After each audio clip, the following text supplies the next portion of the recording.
Licence বন্দুক, গুলি কোথায় পাওয়া যাবে, সবাই এক বাক্যে চোখ বুজে নাম বলে দিতেন দাঁ ব্রাদার্স। আসলে ঐতিহ্যবাহী এই দাঁ ব্রাদার্সের ধর্মতলার শতাব্দী প্রাচীন সেই দাঁ ব্রাদার্সের সেই তিন মালিক এসটিএফ এর জালে। তার কারণ এখানে বেনিয়ম হতো এখানে দোকানে অবৈধভাবে আগ্নেয়াস্ত্র বিক্রি হতো।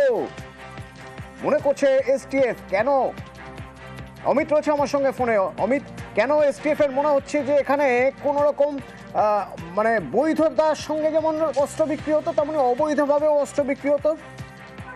বৈধ অস্ত্র বিক্রির পাশাপাশি এই বিপণী থেকে অবৈধভাবে বেআইনি কারবারিদের হাতে অস্ত্র বিক্রি হয়েছে। কিভাবে বিক্রি হতে এসটিএফ কিছু দাবি করা হচ্ছে, যেহেতু বহু পুরনো এই দোকান, এদের প্রতিটি এই সমস্ত লাইসেন্স দোকানের ক্ষেত্রে তাদের নিজস্ব অস্ত্রাগার বা অস্ত্রাগার রয়েছে।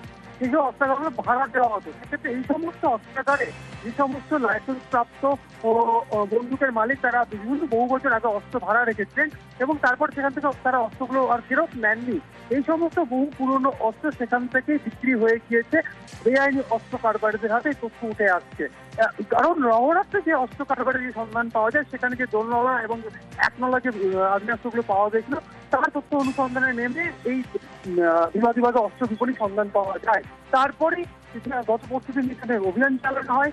41টি অস্ত্র তারা ইতিমধ্যে বাজেয়াপ্ত করেছে, দোলনলা এবং একতলা বন্দুক, এবং সেগুলো বহু পুরনো। এবং সেই গাড়ি সন্ধান করতে গিয়ে পাওয়া যাচ্ছে যে তাদের যে অস্ত্রাগার ছিল ভাড়াটা হিসেবে ব্যবহার করা হতো, সেখান থেকে অস্ত্র বাইরে। ধন্যবাদ।